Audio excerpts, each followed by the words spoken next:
मैं मौजूद हूँ इस वक्त इस्लामाबाद के करीब एक खूबसूरत शहर कहूटा में। और यहाँ पर हमने एक 10 किलोवाट के सोलर सिस्टम की इंस्टॉलेशन की है, जो कि 7+3 किलोवाट के सिस्टम्स का मजमूआ है। यानी कि 7 किलोवाट का पोर्शन इसमें ऑन ग्रिड है, जबकि 3 किलोवाट का पोर्शन हाइब्रिड है। स्ट्रक्चर जो हमने यहाँ पर लगाया है जी, वो 18 पैनल्स का है, जिसमें जिंको के 585 वाट के N type bifacial solar panels को आई बीम स्ट्रक्चर यानी कि गार्टर वाले स्ट्रक्चर की मदद से जो है वो इंस्टॉल किया है। और ये एक अपलिफ्टेड स्ट्रक्चर है, जिसको आप वीडियो में देख पा रहे होंगे।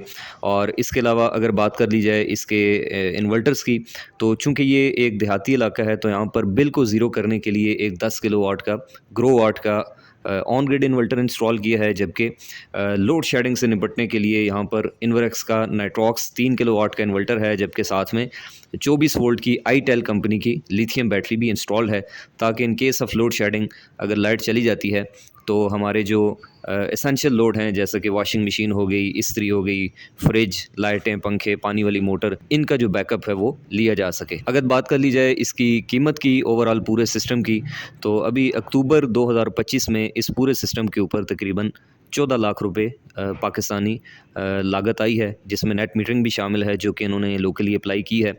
और 20-25 दिन तक इनका जो AMI मीटर है, आजकल इस्लामाबाद में लग रहे हैं इसको में, तो वो भी इसके अंदर शामिल है।